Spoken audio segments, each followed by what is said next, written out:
So I was making some jokes about Steven T'Challa's kind of a race, but not really a race, and a lot of folks are saying and asking, well, isn't the Super Soldier Serum base vibranium, and isn't it based off the heart-shaped herb? If we're going off of Abraham Erskine's chemical cocktail Super Soldier Serum from the MCU, no one knows what the original recipe was because it died with Abraham Erskine when he was assassinated. Maybe there was vibranium in it, however, it could not be based off the heart-shaped herb because they knew nothing of Wakanda back then. In the MCU, the vibranium used for Captain America's shield was found by Howard Stark in an African jungle. It wasn't a gift from Wakanda. And I say it couldn't be the heart-shaped herb because there's no way anyone else outside of the Wakandan royal family would have access to the heart-shaped herb. And that was never something the Wakandans would gift to America. Also keep in mind, Erskine originated this formula in Germany. He was Jewish and captured and forced to work for the Nazi scientists. Ain't no way that team of scientists landing anything from Africa up in that recipe. But yeah, Erskine did come to America, and that's where the Super Soldier Serum was perfected, but we don't know the recipe. We don't know this man's cook. And then all these years later in Black Panther, it was mentioned that Wakanda was keeping track of all the vibranium artifacts that are out in the world, but no one had access to the heart-shaped herb except for Wakanda. Also, keep in mind, the heart-shaped herb is a plant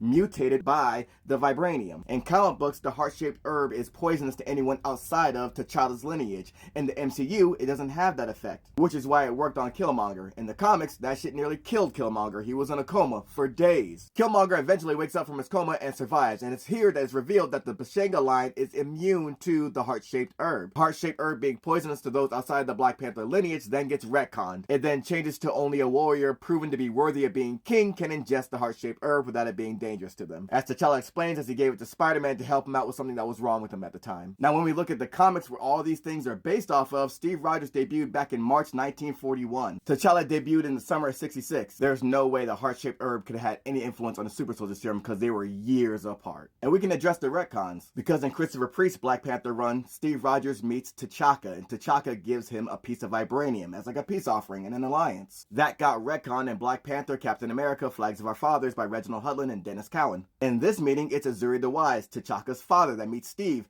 beats his ass, then invites him to Wakanda, and also tells him, yeah, I know who you are because we had a spy where you were being experimented on to become Captain America. He then gives him vibranium as a peace offering. However, in a new retcon, T'Chaka meets Howard Stark in Rise of the Black Panther by Evan Narcisse and Paul Renaud. When T'Chaka's first wife, Nyame, the mother of T'Challa, becomes sick, the doctors in Wakanda tell T'Chaka that Howard Stark has a gene booster shot and they feel they can enhance it. So T'Chaka hits up Howard Stark on FaceTime, which isn't even invented yet for Howard Stark. Stark's like, yo, I'm talking on communications that shouldn't even exist to the king of myth. T'Chaka tells him, well, you already have proof that Wakanda exists by the metal used in Captain America's shield. Howard tells him, yo, Steve never told us where he got that metal from. Ally shit. Howard tells him he'd do unspeakable shit to get more of that rock. T'Chaka tells him, well, I'll give you some of that rock if you give me their booster shot. Howard Stark said, I would cut holes in Nick Fury's parachute to get more of that rock, but yo, what could you possibly need my shot for? T'Chaka says he needs it for the survival of someone important to him, and Howard Stark says, yo, say no more. As a matter of fact, keep the rock for now. If my gene boost works,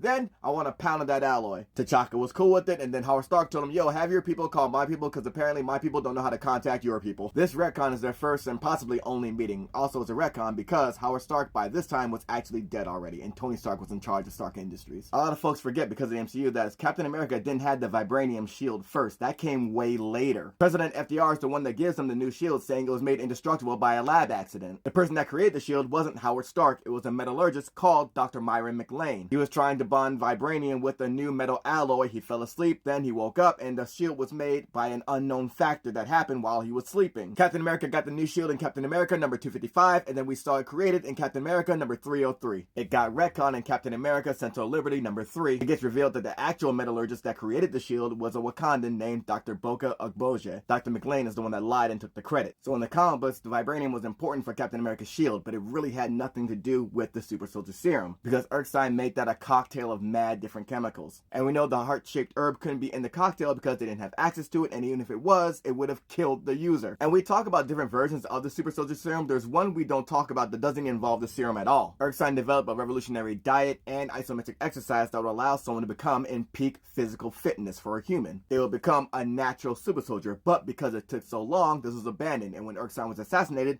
the government didn't find it useful, so they let it go into his family. The diet falls into the hands of his grandson, Brian Van Patten, Patrick, who uses it to create an organic food business, as well as to try it out on his son, Michael Van Patrick. He wanted to see if his grandfather's theory was correct, so he had his son, Michael Van Patrick, stick to this diet and isometric exercise, and that boy became a super soldier without the super soldier serum, known as MVP. Erskine's cook was undefeated. This man found a natural way to make a super soldier and a quick fix way to make a super soldier. And then getting back to the original point, there is no heart-shaped herb in the super soldier serum. If anything, Captain America came first and he had the super soldier serum. So when they made the Black Panther, they had to have him have something, and they gave him the heart-shaped herb, a natural super soldier serum. Erskine might not have had access to the heart-shaped herb, but ain't nobody touching that man's cook. That's the stove god of Marvel 616.